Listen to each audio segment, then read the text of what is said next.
And we're back with another episode of the Pop Culture Cosmos. It's Gerald Glassford coming right back at you here from Pop Culture Cosmos, Inside Sports Fantasy Football, Game Source, and of course the Lakers Fast Break. We truly appreciate everyone being out there for all of our great shows. And if you can, please give us that 5-star review wherever you get your podcasts. Plus, if you could like, share, and subscribe, follow, or do whatever it is that you can to support us right here at the Pop Culture Cosmos, Game Source, Inside Sports Fantasy Football, where we've got an episode coming up this week on the NFL Draft, plus also as well, of course, the Lakers Fast Break, where we cover the NBA news and notes and the Lakers, however long they stay in the playoffs. So go ahead and check out all those great shows. And if you can, it is sincerely appreciated. But it wouldn't be a Pop Culture Cosmos number 400 without a good man indeed. He is the mastermind behind HappyHoarderCollectibles.com. Plus, also check out wherever he is at, which con he will be at each and every weekend right there for you at the Happy Hoarder. It is my good friend indeed. It is Josh the Great Peterson. Josh, 400, man. 400 down. And hopefully 400 to go, my friend. Yeah, is that counting like multiverse episodes too? No, that's just 400 of you and I. So to think, man, like we were doing the multiverse originally too, and like that's together, you and I have probably done over 1,000 podcasts. It's a lot. It's quite a few. Quite a few indeed. I've totaled myself out to over 2,000 with all my other shows and whatnot. So yeah, definitely a lot to deal with there, but great to have you aboard, my friend, for all these years, 2016, and going strong each and every week. And I'm hoping it will continue covering the world of pop culture as only we can. A lot to talk about on this week's show. Obviously, we have a new champion at the box office, Challengers, and we'll talk about the fervor over that and whether or not this movie will get some love later on this year. We'll talk about that coming up as well.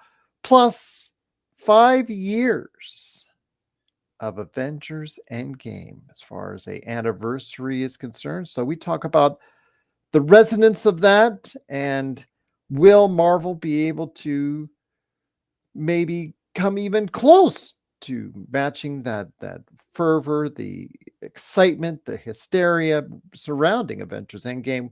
That's coming up on the show. Plus, Josh and I will predict for May what will happen with no Marvel movie there. What will happen in the month of May? That starts coming up here in just a few days. We'll go ahead and talk about that on the show as well. But first, my friend, I do want to give a big shout out to Challengers, which did garner pretty much as expected, right around $15 million at the domestic box office. Worldwide, it's going to do a little bit more than that. But I think what it did is really cement Zendaya as a leading lady at the box office, or leading lady in Hollywood films, because not just because this movie is going to make a lot of money, because it's not. Let's just put it that way. But the fact that this movie may be considered for Oscar consideration, or at the very least, my friend, it will be on a lot of top 10 critics lists. I think that's the key, my friend. This movie may be rerun, or even if it goes to digital or regular TV, it will probably get a run later in the year just to remind everybody about how much beloved it is by the critics. You will see this movie on a lot of top 10 lists, and Zendaya is one of the main reasons why, my friend. So your thoughts on Challengers? Again, it does have the risky 3-way romance, and there's the love scene that everybody was talking about that they showcased in the trailers, which, again, it's Hollywood. It's an R-rated movie, but it doesn't go overboard on it. So it's really not as risque as, they're making it out to be. But again, I know a lot of people were like saying, stay away from this movie because of that scene. It's like, come on, give me a break. We're all adults here. If you're adult, if you want to see that, it's all right. It's more about the movie. It's more about the performances. That should be the focus, because this movie may be forgotten about by the time the year is done. But then again, the way it's being thought about as a critical nature, and at 88 Metacritic score, Josh, one of the highest of the year, it may be remembered as one of the best movies of 2024. All I'm thinking about right here is how awkward like holidays would be, like family holidays. Like if both brothers go to Christmas dinner with the same girl. Okay. Like I'm curious how the mom and dad feel about that, or when Zendaya goes home and has brothers with her, like what's the conversation that revolves around that? I don't know, but I'm sure it's pretty awkward. But these are, I'll the just I the know, I the know. two tennis pros, battling with for the heart and soul of the young lady Zendaya, the female tennis pro in this mix. But even as her career uh, gets derailed due to a knee injury, she's trying to come back, but she's still the one in control as far as this relationship is concerned, for lack of a better term. I've heard what critics say is about this relationship, this three-way relationship, is that why the movie works so well on that level is because when you get right down to it, they're better off without each other and they're better off with each other all at the same time. And if you can create that dynamic, if you can create that kind of chemistry, for lack of a better term, I think that makes for a good I guess adult movie concept that maybe some people will be able to check out and appreciate later on this year when it hits streaming and all that good stuff. And maybe you'll get remembered later on, or at least maybe Zendaya's performance will get remembered if the movie doesn't. Yeah, so I get where this whole thing would be a great story. It's not my type of movie, so I'm probably not going to watch it. No, that's a But hard genre to make exciting for yeah, a majority of people as far as right. tennis movie is concerned. Yeah, and that's probably why they added in the three-way, the love triangle Yes. element to it. But yeah, I mean, I like Zendaya. I think she's a brilliant actress, and I am, you know, fervently support anything she does. I just probably won't watch this one. But she did an outstanding job here. She's done an outstanding job in Dune Part Two, which I got a chance to finally see in IMAX, and I was so thrilled to go ahead and see it. It is definitely worth watching. I know it's in its final days on IMAX, so if you are near an IMAX that has Dune Part Two, I still highly recommend it, as it reached, congratulations, $700 million worldwide at the box office. So definitely looking forward Hobbling to towards seeing. that $1 billion mark. Yeah, that's No, impressive. it's not really generating any more, Josh, outside of just what a trickle. So I have a feeling it's going to be right where it is, right around 700. I think. Yeah. Here's what I think they should do.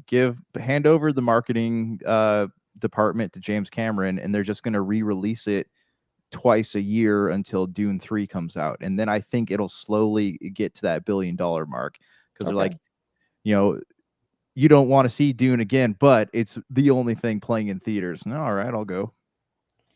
It's a really good. These are two really good films, really great films, and I hope people get a chance to get into it. I know that for whatever reason, the Dune series has not been everybody's cup of tea, but I think that it just shows you when you create a smarter, or in this case, adapt a smarter, higher brow sci-fi picture, it has a ceiling. It has a ceiling on how far it can go. And I think we're finding that out, that I'm not sure if $1 billion could ever be it. It's like Star Trek. Star Yeah. Trek as a movie, no matter how well you make it, like Star Trek, we always go back and forth, Melinda and I, on 2008 Star Trek and how good it was. Yet it only goes so high. It only goes $500 million tops at the box office worldwide. There's only a certain limit to how far certain type of genres can go. Sci-fi, like Star Wars, which is more fantasy, but it's not getting into the uh, making you think politics, religion to the extent that Dune does, or it doesn't hit you with a whole bunch of heavy stuff like Dune does. And yeah, it's you can see there's a limitation to that.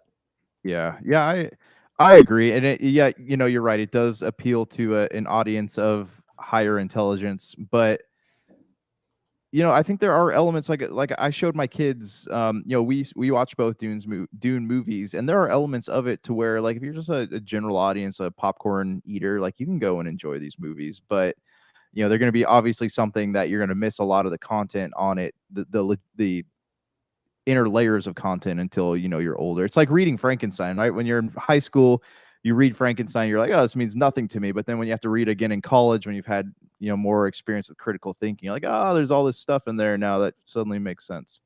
That's true. I mean, when Alien, the re-release of that, almost charted on the top 10, that tells you right there how funny that is. So yeah, absolutely. It's something where again, we're in a situation where I think we're in a standstill where we're waiting for whatever's coming up here in the not too distant future. But I do want to go ahead and give a shout out to Challengers for being a film that, while monetarily it will not make anything worth of real note. I mean, maybe it'll get $30 million, 50, $60 million worldwide at the box office is best.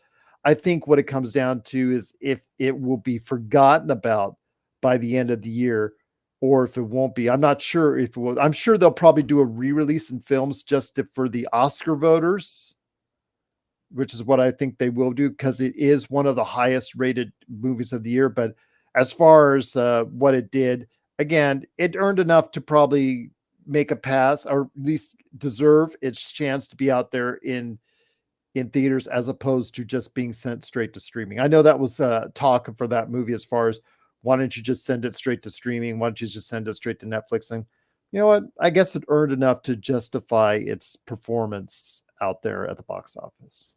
Oh yeah, I'm sure. I mean, and even whether or not people watch it or not, like it's still it's good that it's out there because we don't have a lot of variety of stuff in the theaters, Mhm.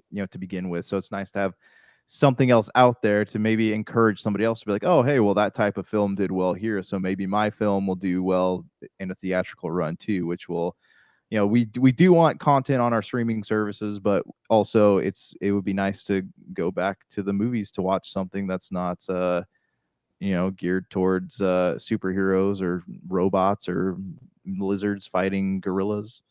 There you go. Absolutely. But also, right now, we're in a little bit of a flux in this week with a lot of shows ended their run halfway through the month. I know that a lot of people are looking forward to something else on the horizon. So it was nice to get in this middle here, something that maybe, gets the spotlight even just a little bit like Challengers. And who knows? Again, I think that there's a good possibility, if not the movie, even though it's really highly rated, I think Zendaya's performance may get a lot of steam. And if the studio wants to go ahead and make sure that she is remembered, her performance is remembered at the end of this year, I think they will go ahead and hit you upside the head with that, or at least hit the voters upside the head with that come December when they probably re-release this movie for a couple weeks just to refresh in everybody's mind exactly how high it was rated.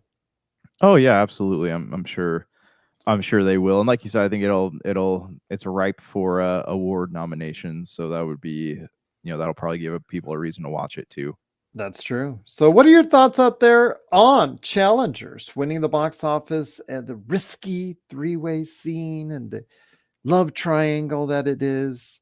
Did you go ahead and go through the risks and check it out anyways, or were you put off by that, or just put off by the fact that it's not your type of thing with the type of thing with the tennis setting and all that? But did you really go out and check out Challengers? If you did, please let us know. Popculturecosmos@yahoo.com. Well, my friend, speaking of the box office, I wanted to go ahead and ask you your thoughts because we come up on an anniversary. Happy anniversary, happy anniversary, happy anniversary, happy anniversary. Avengers Endgame is 5 years old this week. So I remember where we were at. I remember the emotions. I remember the tears, the cheers, the jeers, everything involved in watching it as an experience. I think it is the last event in pop culture that we have had. I think obviously the pandemic had something to do to derail a lot of this, but I think that 5 years ago, with all respect to James Cameron, Avatar 2, yeah, I understand I understand how much money it made, but still, I don't think that was an event to me. I think Avengers Endgame, the culmination of 20 plus films in creating this, and after Infinity War, set the tone literally for this film. I thought that absolutely it was an event in and of itself. So tell me, now that we've had 5 years of distance now between it, ironically, the same amount of time in the film, 5 years later, your thoughts, my friend, on the lasting effects and the cultural footprint, as my good friend Mr. Rob McCallum would say, of Avengers Endgame. It's funny because I remember it was me and Big Dog and Chad went out to your neck of the woods. Mm-hmm. Yeah, we did that thing for Retro City Games, and then we went and saw Avengers, and then I think it was later that evening, right, that we all went over to your place and we Mm-hmm. did a podcast. Who else was there? Was it just us or was Jamie there? I don't remember. Jamie was there. Yep. Yeah, You can still hear it out. It's on our, it actually I does know. get hits every now and then. That was Still to this that was day. so much fun, man. Like I remember that weekend. Was that the same weekend we did the Level Up Expo? Mm-hmm. That was an action-packed weekend. But yeah, that was great because then yeah, we went to Level Up Expo and we were able to talk about the movie. And yeah, we had a whole panel, like all of us were there. Jamie and uh Tony Yep. and who Yeah. else? There's a couple other people there, I think. But Yeah. yeah, that was a really really fun weekend. Anyways, yeah, I don't know, man. So I was reading articles about this. It didn't even dawn on me that this had happened 5 years ago. And like, who would have thought back Five then? Yeah, years right, later. right. Who would have thought back then that we were on the precipice of having this massive worldwide event happen that was going to basically shut us all in our homes for almost a year and keep us from going to the movie theaters and enjoying doing things like that. So it's all like really shocking if you think about it. But the movie itself, like I don't know, like like this idea that there could one day be another movie like that. I don't think that will ever happen. Like I think Marvel's been trying to repeat that formula and it's just not doing it because the bar has already been set so high and they keep falling short of it. It's like trying to I don't know, it's like you do something amazing and then you're trying to constantly reach that level of being amazing and you just can't do it. And you start to get in your head and the more you try, the worse it gets. The it wasn't just a movie though. It was an event. Like Dune, I would say is an event, right? It's not Dune 3, I probably no, sorry, Dune 2 was a movie. Dune 1 was a movie. Dune 3, like the culmination, the ending of it could possibly be an event. But It's going to be hard for it because it just does not have the kind of fan support that you no, need behind it. I mean, right. from you and I, we've seen it from a critical level, and we absolutely love it and appreciate it for what it is. But it Mhm. just does not have, in my opinion, enough of an audience to. I mean, it will do well. Dune Yeah. Messiah will do well. I'm not saying that. I'm just saying it will not be the event that No, you and I right. think it deserves. Let's put it that way. Yeah, I mean, because then Dune's not a series for kids. Like the great thing about the No. MCU, despite some of the colorful language in it, it still was geared towards families, right? Families Yeah. went out and enjoyed these movies, so that contributed to ticket sales. And then I mean, also, and I said Avatar: The Way of Water. That was a movie, but I don't feel like that was an event. no, no, neither was the first Avatar though. That was No. just a movie that got a lot of critical appeal.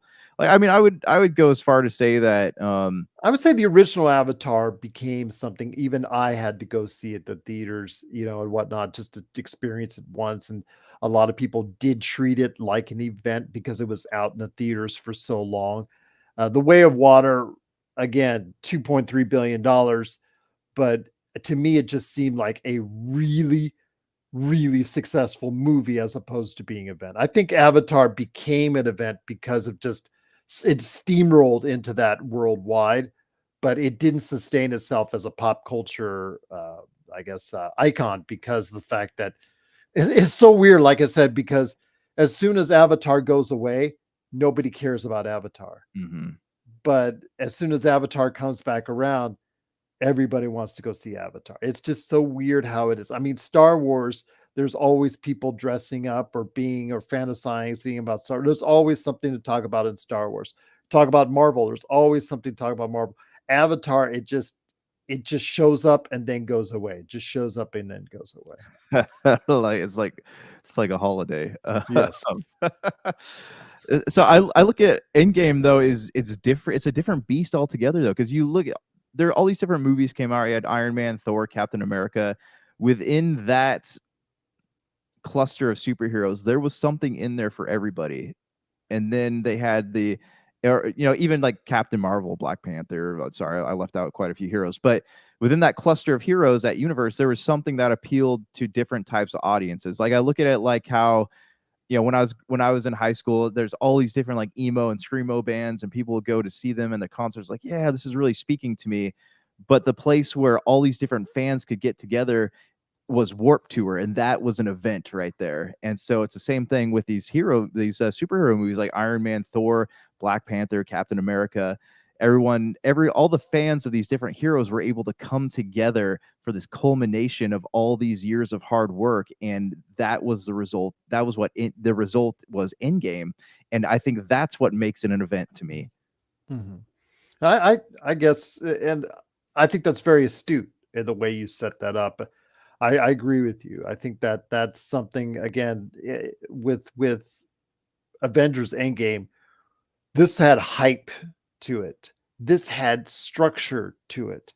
This had 20 plus films building you up to this climactic point. Everybody, even if you hadn't seen all of them, you felt like you'd done enough work in watching some of these films or all of these films.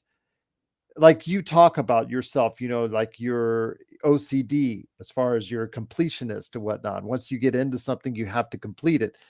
Well, again, going to Avengers Endgame, it felt like, okay, I watched all this stuff. I earned my keep. I paid my dues. I got to go ahead and get the payoff now with Avengers Endgame. It's just something that has to be done. Now, mind you, it's not the best Marvel movie, but it's good enough. It's actually very good enough to stand as one of the best Marvel movies.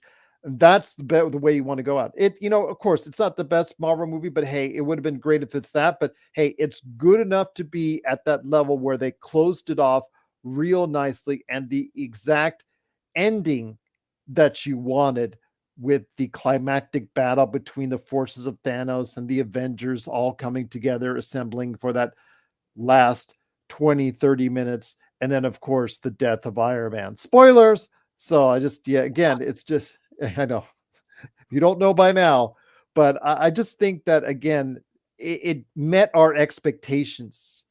It didn't exceed them, but it met them, and that's what matters. Yes. I mean, I would make a case for saying that it did exceed some expectations, because a lot of people weren't quite sure what to think of all this. And then Yeah, I guess so. We thought they would blow it. We thought they would Game of Thrones do it. Yeah, yeah, yeah. I mean, I think that they completely blew Game of Thrones, anything Game of Thrones could ever do out of the water with this movie. Well, I meant last episode type deal. Oh, Yeah, yeah. yeah, No, I just got it. we're gonna finish this off and we're not gonna throw a clunker at it. I gotcha. It's the perfect setup for a kickoff, and then you end up spraining your ankle on E the exactly. It was Shogun. Shogun, I was just talking about that last week. 9 fantastic episodes, and they didn't stick the landing with the 10th. And there you go. Yeah, So I was curious about I don't know, like a lot of people were applauding Shogun for being a show.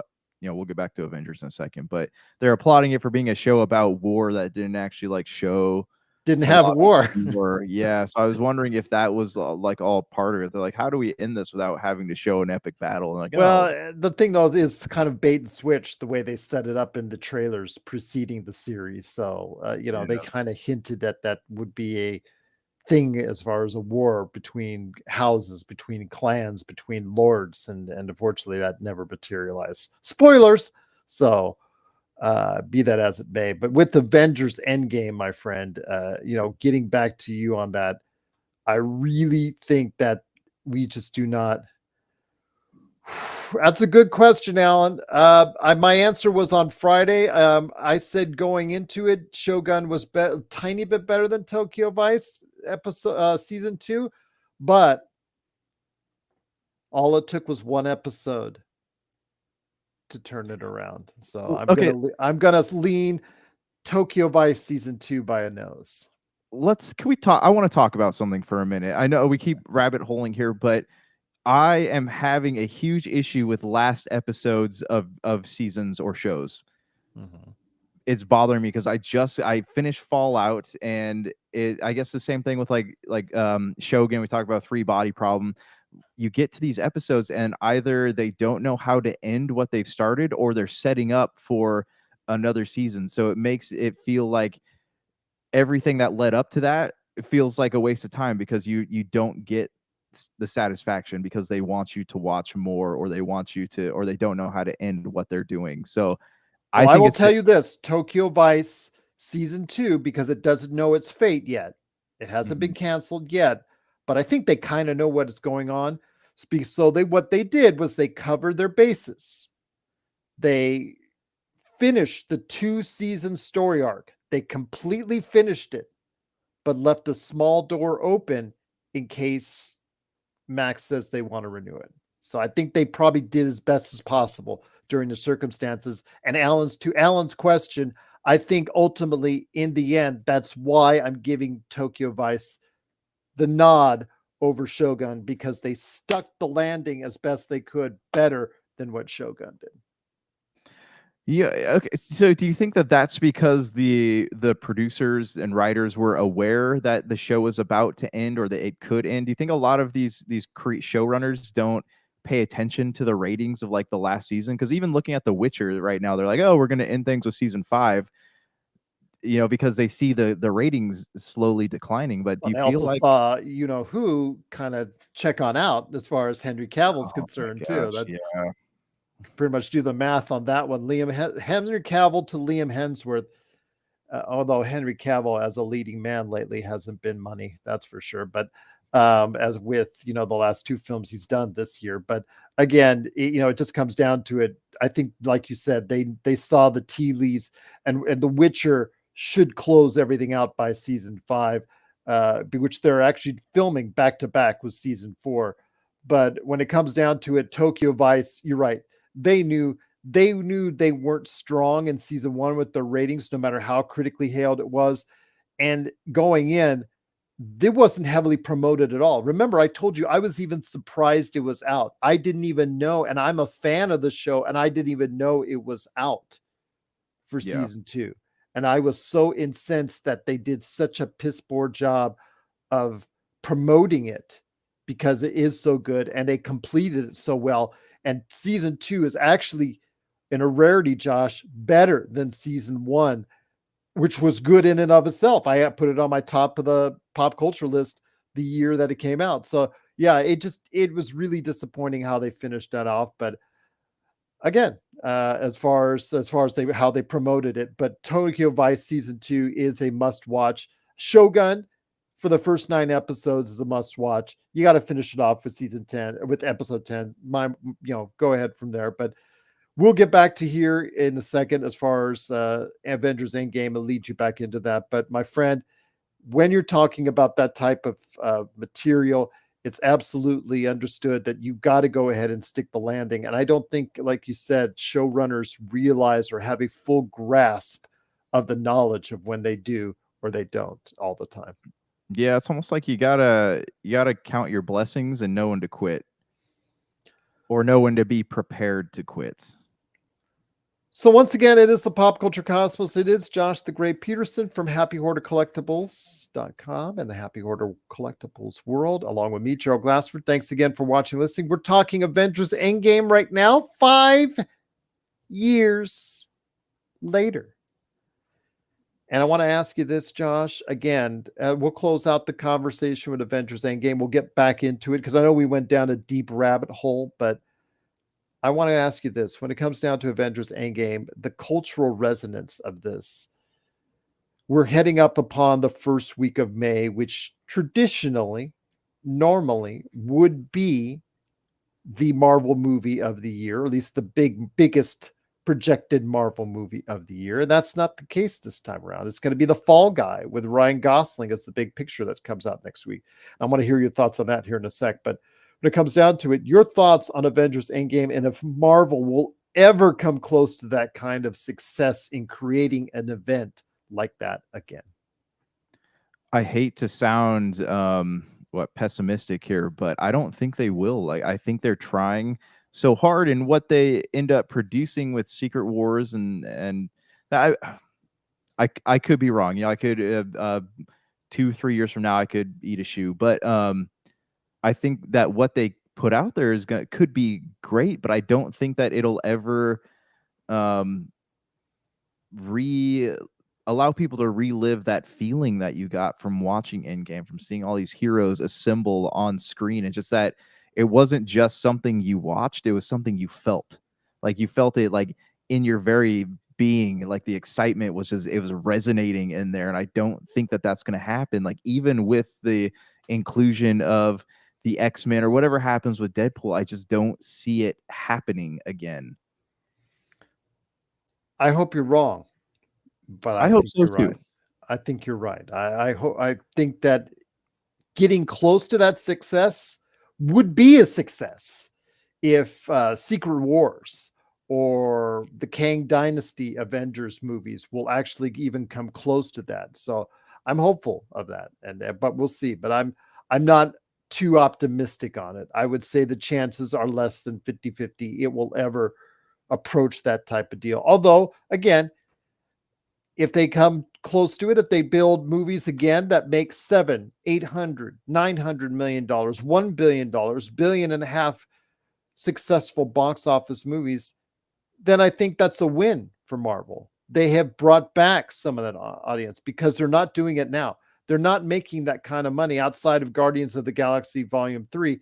They've not come close to making that type of money as of late. They've not come close to garnering those type of ratings on Disney Plus out as of late. Even Loki season 2 did not. I mean, it did pretty good, but it didn't do quite as well as I think a lot of people were hoping for. I think Secret Invasion left a sour taste in a lot of people's mouths. Moon Knight exactly didn't thrill the world there as well. Echo, that came out. What If, they did not come out to great fanfare as well. So if the Marvel movies coming up come anywhere close to replicating what we saw with Avengers Endgame 5 years ago, I think that's a big win for Kevin Feige to say that, you know what, I was able to go ahead and reignite the Marvel Cinematic Universe. Yeah, I mean, and it also goes back to the big question of like franchise fatigue, not just with Marvel, but are people just tired of these big franchises in general? I mean, we're still seeing stuff like obviously Godzilla versus King Kong did, a lot in the box office, but we're getting to that point though where there's so many of them. So it's again with that feeling like it's going to be dulled a little bit compared to what it once was when these movies come out. But we'll keep talking about it always here at the Pop Culture Cosmos. But we want to hear your thoughts about your memories of Avengers Endgame. And is it something that still resonates with you 5 years later? Please let us know your thoughts. Popculturecosmos at yahoo.com. But there are some movies coming out here in the not too distant future. I wanted to ask your opinions on it. I know I will go into deeper detail here in a couple weeks with my good friend Mrs. Melinda Barkhouse Ross coming up here as far as some of the movies of the summer in a couple weeks. But I wanted to hear your thoughts on the movies of May, starting with The Fall Guy and Ryan Gosling. Ryan Gosling comes into this film based off the old, loosely based off the old TV show from the early 1980s, which only I seem to remember because, yes, I am that old. So I ask you, this is not the Lee Majors that we once knew. This is Ryan Gosling coming in at the peak of Ryan Gosling powers. I mean, he's coming off the success of Barbie. He's built up success after success, both critically and as a popular format, as a popular leading man. Probably can get no higher than what he is right now. Your thoughts about what the Fall Guy could achieve? It's gotten relatively positive reviews heading into that this coming week. So your thoughts on what the Fall Guy will do as a replacement for whatever Marvel movie would be there normally in the first weekend of May. Haven't we seen this movie already? It was Driver. He was the same thing, right? He was a stunt Not the person. same thing. Well, he was loosely, yeah, he was. He did a little Yeah, stunt like driving I in feel that like film. he was Yeah. the same character. But I like Ryan Gosling, and I like Okay. You are uh correct. I stand corrected. You are yeah, correct. because I was like this the premise of this film sounds very familiar to me. But he's And more you of a stunt man. There he was a stunt driver specifically. yeah. He's a full stunt man. He jumps off the tall buildings, da da Oh, da da da da gotcha. da, because he's the unknown stunt man that makes Clint Eastwood look like a star. No, okay, sorry. That's the Okay. old theme song from the Lee Majors show. But anyways, yeah, he does the whole, you see him jump off of stuff in the trailers and all that. So he Yeah. does more than just driving and crashing. So in this film. I mean, it's a what's an action comedy, like, Yeah, drama, it is. a little It bit of is. everything in there. I think it could be a fun ride. Okay. But how well do you think it will do? Remember, this we're talking about the peak of Ryan Gosling powers, and this is normally one of the biggest weekends of the year for the box office. So I want to hear what your thoughts on how well it could, how much money do you think it could Mm. generate in the See, end? that's a tough question because there's a lot of movies that have the same kind of, action comedy feel to it that have not, surpassed what 300 million in the box office. So maybe this one will come in right around 3 or 400, but I don't think that it's going to breach that 500 mark. And I mean, I don't know how much it costs to make, but I don't think that we're yet in a place in the movie theaters where a movie like this can climb to the upper echelons of box office numbers.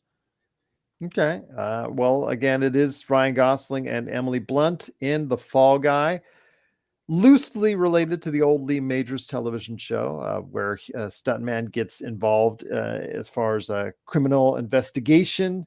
He puts it in the hands of himself, and obviously that leads to various hijinks. I'm just curious because it's kind of interesting to see how it will parody Hollywood filmmaking as a whole, to see how well it does that. What looks real, what looks not, what is it intentionally going to look like there's CG involved as far as green screening? Is there not, I've already seen some scenes where it looks like it was done in front of a green screen, and I don't know if that's intentional to parody Hollywood or if it's actually a scene that's meant to be real, quote unquote. So again, I'm curious to see how well it performs. I think Ryan Gosling's name, as far as powering a movie is probably as bankable as anyone's out there right now. Sorry, Blade Runner 2049. But anyways, getting back to that, is I think now he is coming off of the success of Barbie, and I think it will probably, I'm going to say it's going to do a little more. I say it's going to go over $500 million. I think it's going to go over half a million. Wow, all right. I'm All going to right. go out on a limb. I'm going to say the power of Gosling will drive this All movie. right. Hey, well, we'll see. We're gonna devote a segment each show just to tracking the numbers of this movie, and we'll see Okay. what happens. We'll see what happens. Yes, but it is the Fall Guy, and I think also the fact it is on the traditional one of the 3 or 4 biggest weekends of the year, which is, it's supposed to be, if the Fall Guy essentially kicks off the summer movie season. So we'll see exactly if people are getting into the Fall Guy and how far it goes. But your thoughts on some of the movies that are coming up in May, my friend, including the movie coming up right after it the next week in, of course, Planet of the Apes. So I want to hear your thoughts, my friend, on what's coming up with May, the movies in May, because I know, again, there is no Marvel movie for, because always when a Marvel movie would show up, remember how other movies would just like get out of its way and change Right. yeah, Right. there is no Marvel movie to get out of the way. Despite my thoughts on a possible success for this movie in the Fall Guy, I do think that you can compete against it. And in doing so, I think that there are movies out there that can do well.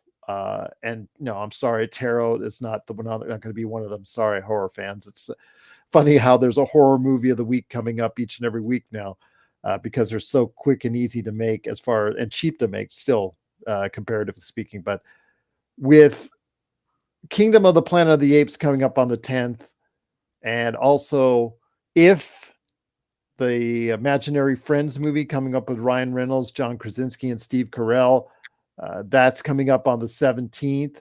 And then you close out your month with the Memorial Day weekend with Furiosa and the Garfield movie. So, your thoughts, my friend?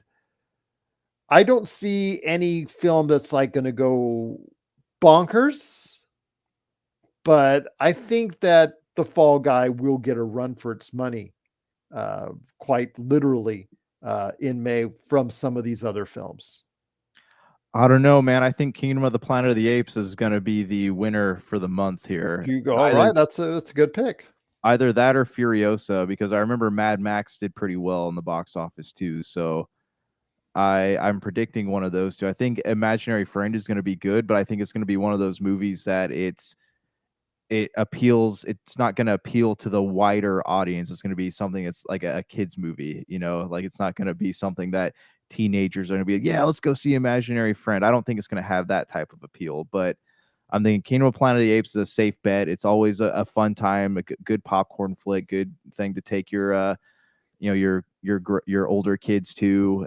Good family night movie. And Furiosa is going to be one of those like art house films that people are going to be like, yeah, and we're going to talk about this for a while. So I'm predicting one of those two is going to win May. So you're saying the 65 year anniversary, the re-release of North by Northwest, is it going to pull it out at the box office over these other pictures? As how great a movie it is, and on my top 25, which you can read on I popculturecosmos.wordpress.com. I remember that. Yeah. I mean, obviously it's going to cross $1 billion, but let's carve room for the lesser beings before this greater god of a film. Okay, I just had to go ahead and write up a synopsis, or because we are catching up finally on our top 100 ish movies of all time, and I just had to recently write on it. It was kind of heartwarming again to relive something with North by Northwest. And last time it was released out in theaters, I got the chance to watch it, so I thought that was very special. So maybe I'll get a chance to see it again, but we'll see. But once again, it is the movies of May. What are your thoughts on who might take the prize as the biggest movie in May? Will it be The Fall Guy? Will it be Kingdom of the Planet of the Apes? My gosh, how many derivatives of Planet of the Apes do they have left? Supermarket of the Planet of the Apes. I don't know. Shopping mall of the Planet of the Apes. I don't know. I don't just. Next one's gonna be Pandemic of the. I guess the Planet of the Apes kind of started from a pandemic anyway, Yes. so I guess that's yeah. Yep.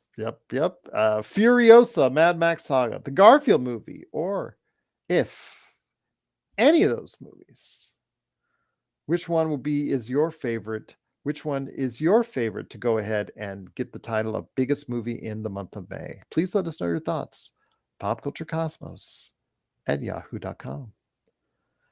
But my friend, it's been a great episode. But before we head on out, we got about 15 minutes left. It is time to face the franchise. And you left it in surprise for me, and a brilliant surprise it is, because you have chosen what as our facing the franchise today? I have chosen Mass Effect. So obviously, there's no new Mass Effect on the horizon. I mean, we're supposed to be getting a new game out of what it'll probably be 3 or 4 years from now. I'm sure If with we're all the, lucky. if we're lucky, yes. Same thing with Dragon Age. But anyways, I got thinking about this because we keep talking about it, and then someone stopped by the my booth today and was talking and giving me this whole like history of Elder Scrolls lore, and they're talking about Dragon Age and Mass Effect and BioWare and all that. So um I want to talk about this because there have been rumors floating around, especially they're starting to ramp up again, especially with the success of Fallout on Amazon. Uh if I remember correctly, it was Amazon Studios that was rumored to be producing said Mass Effect show. So I I'm remember we had circled, okay, this was right in the time when Henry Cavill was reading a possible transcript for a synopsis of Mass Effect. I read a Deadline report that uh, Amazon was circling around Mass Effect. Once I think Legendary had the rights to it at one point in time during the last decade, but now I guess it's, the Legendary let it go, because after what happened with Andromeda, that, they kind of just like, everybody's like, I don't want Mass Effect. But then people have started to become warm up to Mass Effect again, and but yeah, nobody's committed to it as of yet. So there's not been a confirmation of, with all the television and film productions, adaptations of video game properties, Mhm. we have yet to see a Mass Effect as of yet. And to me, it's criminal, absolutely criminal. it absolutely is criminal. And I know too, like I was saying, there people are starting to talk about it again on the internet. Like a lot of there's Reddit boards and opinion articles being written about what's going on with this Mass Effect show after the success of Fallout. So I'm really hopeful that we're going to get this show sooner rather than later. But I want to go back to the Mass Effect games as they were. And first, I want to ask you, when did you first play Mass Effect? Well, the first thing, all right. This goes back to when I was a video game store manager, working for Game Crazies throughout Las Vegas. And I one of the things that our company used to like to do was showcase trailers, in the store. And the thing was, they give you a set number of trailers, and I was just like, okay, this is okay. But I used to like to go ahead and burn on DVD my own list of trailers and put like hours of footage and gameplay of stuff. I thought that really would help, I think, get a lot of pre-orders, because we lived back in the day, you and I, when pre-orders were a way of life, and pre-orders video games was something you really had to do. And as far as, on the both the retail side and as a consumer side, you really had to go ahead and get those pre-orders in, and showing a ton of video of upcoming games was really one way to do it in the store. Oh yeah, what's that game? Oh, so I got a hold of a lot of footage, and I saw it from the get-go, from the E3 announcement. I think it was 2006, if I'm not mistaken. Josh, it's E3 2006. Yeah, that when sounds Kate about right. when Casey Hudson announced it, and I was just like, I'm in from the get-go. 2007. Absolutely. Yeah. I just hopped in from the get-go. And the Yeah. thing was, they did such a good job of hyping this up. Not only just sending out videos of the lore, not just sending you 2-minute things of the lore. They would send you like 10, 20-minute videos about the worlds, about what's going on, about the behind the scenes. Then they made, and in the days upcoming before the game came out, they made an hour special. I remember that distinctly. Jessica Jobot, who was a former IGN personality, I think she's on the Nerdist now. Yeah, she was showcased into it. She was later showcased in a following game, Mass Effect 2. But again, it was just a big presentation. They treat it as a big deal. And in the best year ever for video games in 2007, and how influential many of those games are. Mass Effect came on the scene, and it was just something that people were knocked off their socks by saying that, just the fact that the story was so compelling and that actually put them involved and invested into it. Mind you, some of the mechanics needed to be worked on, which it was in later iterations in Mass Effect 2 and Mass Effect 3. But just the fact at that point in time, and there were some sequences where, like, you're too much in the Mako. You can nitpick all you wanted as far as Yeah. the game is concerned, but the overall experience at that time, people were playing it dozens and dozens of hours long, exploring the galaxy and saying, this is the exact space saga that I wanted, because it has a compelling beginning, middle, and end. Yeah, no, I agree. So it actually, I played Mass Effect on, I think it was the week it released because I was working at, no, not quite Best Buy yet, It was but 2007. 2007. Yeah, well, I don't think I was at Best Buy at that point in time. I think it was the couple years later. But I had,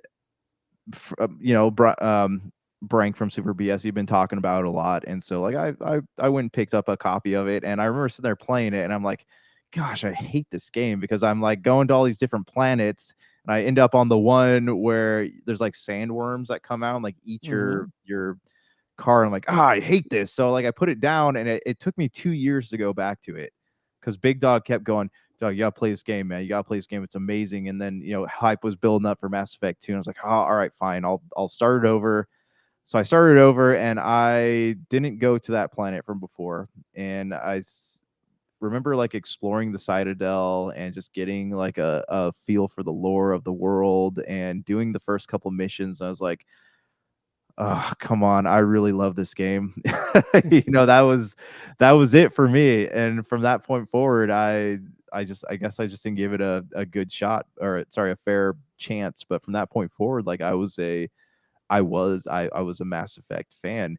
And I remember when Mass Effect 2 came out, a lot of people were equating it to the Matrix Reloaded. Like it was one of those things where they weren't quite sure where it was going to go, but the sequel didn't feel as good as the original. And I didn't think that. I thought that it was actually a really well put together game. What are your thoughts on number 2? Number 2 is considered one of the best video games of all time. And I think because the fact that it started with the choice system, and also the ramifications of that. It was one of the first games, number 1, and then number 2 expanded upon it greatly, where the decision of choice and the ultimate outcomes of your choice were treated with respect.